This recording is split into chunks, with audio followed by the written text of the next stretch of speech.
ચાલે છે ચૂંટણી પંચની પછવાડે દોરી સંચાર છે એ ભારતીય જનતા પાર્ટી યાને કે નરેન્દ્ર મોદી સાહેબનો છે।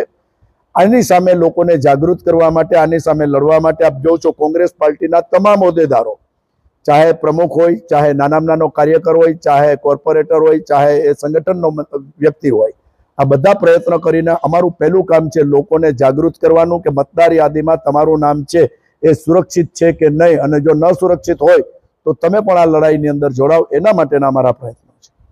ભારતીય જનતા પાર્ટીને જીતાડવા માટેનું એક સાધન બની ગયું છે। લોકશાહીમાં લોકોનો અધિકાર છે મત કેને આપવો। અમે અમારી વાત કરીએ છીએ, બીજી પાર્ટીઓ એમની વાત કરે છે અને જનતા નક્કી કરે છે ને કેને વોટ આપવો। અત્યારે વોટ ચોરીનો મુદ્દો હાલે છે, અમારા પ્રમુખ ને અમારા વિક્રમભાઈ જે અમને આદેશ આપ્યો હતો એના અનુસંધાને અમારી જે ચૂંટણી કમિટીની ટીમ છે એમાં અમારા જે જુનિયર અબ્દુલભાઈ જીઆર ભરતભાઈ વાળા એ લોકો ગયા હતા, આખું એનું મતદાર ગુંતમ લઈ આવ્યા, સર્વે કર્યું। અમે પણ એમાં ક્રોસ ચેકિંગની કામગીરી ચાલુ છે, એમાં પણ કંઈક ક્ષતિ દેખાશે ચોક્કસ અમે પ્રમુખ સાહેબ પાસે અને વિક્રમભાઈ પાસે મોકશી, આ પણ કામગીરી ચાલુ છે। જામનગરના ઇલેક્ટ્રિક તથા પેપર મીડિયા મિત્રોનું હાર્દિક સ્વાગત કરું છું।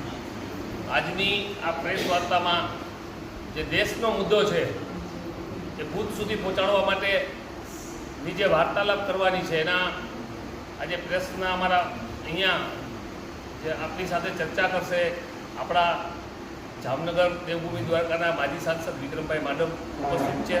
સાથે સાથે અમારા વિરોધ પક્ષના નેતા ધવલભાઈ, અમારા બધા સાથી કોર્પોરેટરો, સંગઠનના સમિતિના હોદ્દેદારો, વોર્ડ પ્રમુખશ્રીઓ, આ પ્રેસમાં બધા ઉપસ્થિત પ્રેસના મિત્રોને હૃદયથી આવકારું છું। અને આજની આ શરૂઆત થાય પ્રેસની એ પહેલાં હું વિનંતી કરીશ વિક્રમભાઈ માડમને કે જે મુદ્દો છે આપની સમક્ષ એની ચર્ચા થાય અને પછી ત્યાર પછી એમનું બાઇટ કે ઇન્ટરવ્યૂ જે લેવાનું થશે। વોટ ચોરીનો મુદ્દો જે ઉપાડ્યો છે અને અત્યારે બિહારની અંદર એમની યાત્રા ચાલે છે, જો કે કાલથી સ્થગિત કરી દેવામાં આવી છે। 3 ત્રાસવાદીઓ ઘૂસી ગયા એવું કહેવામાં આવ્યું છે, એના રિયલ કારણો જે કાંઈ હોય એમાં હું પડવા નથી માગતો, પણ એક હકીકત છે કે મહારાષ્ટ્ર હોય, કર્ણાટક હોય, ગુજરાતનું તો હજી બહાર નથી આવ્યું, પણ રિયાલિટી છે કે વોટ ચોરી થાય છે, એક હકીકત છે। જ્યારે જ્યારે ભારતીય જનતા પાર્ટીને ખતરો લાગે ત્યારે ભારતીય જનતા પાર્ટી એ ઇલેક્શન કમિશન દ્વારા, ભૂતકાળમાં નિયમ એવો હતો કે ઇલેક્શન કમિશનની નિમણૂક એ વિરોધ પક્ષના નેતા એટલે કે હાલમાં રાહુલ ગાંધી છે, વડાપ્રધાન એટલે નરેન્દ્ર મોદી, અને સુપ્રીમ કોર્ટના ચીફ જસ્ટિસ જે ન્યુટ્રલ હોય એને બદલે સુપ્રીમ કોર્ટના ચીફ જસ્ટિસને કાઢી અને ત્યાં કેન્દ્રના મિનિસ્ટરને રાખી દીધા, એટલે ઓટોમેટિકલી 3માંથી 2 વોટ પોતાની પાસે થાય। અને વારંવાર ચૂંટણી પંચ એ કહ્યાગરું પાડેલો પોપટ, જેમ ભારતીય જનતા પાર્ટી અને નરેન્દ્ર મોદી કહે એટલું જ પાણી પીએ, આ કરે છે અને આ વાસ્તવિક છે। હમણાં દેશની અંદર જે છબરડાઓ બહાર આવ્યા, જીવતા લોકોને મૃત જાહેર કરી દેવામાં આવે, જે લોકો હયાત હોય એમને દૂર કરી દેવામાં આવે। સિંગલ બેડનું રૂમ હોય એમાં 70 મતદારો હોય, એક સોસાયટી હોય એમાં 70,000 મતદારો હોય। ભાઈ પ્લીઝ પાછળ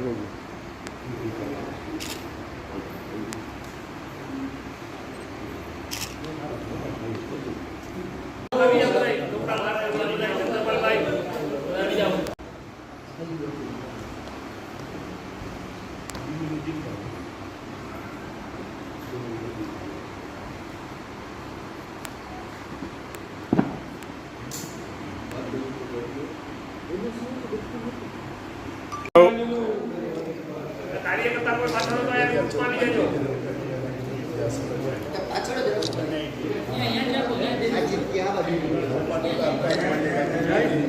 આપ સૌ જાણો છો એ પ્રમાણે આખા દેશની અંદર જ્યારે વોટ ચોરી પ્રકરણની અંદર રાહુલ ગાંધીએ બિહારથી જે યાત્રા શરૂ કરી છે એના ભાગરૂપે આખા દેશની અંદર જનતાને જાગૃત કરવા માટે કે મતદાર યાદીમાં એમનું નામ છે કે નહીં, એના માટે ભારતીય જનતા પાર્ટી ચૂંટણી પંચને સાથે રાખીને વિરોધ પક્ષની જે પાર્ટીઓ છે એમના સપોર્ટરો છે એમના પ્રયત્નો કરે, એટલા માટે જનતાને જાગૃત રાખવા માટેનો અમારો કાર્યક્રમ છે।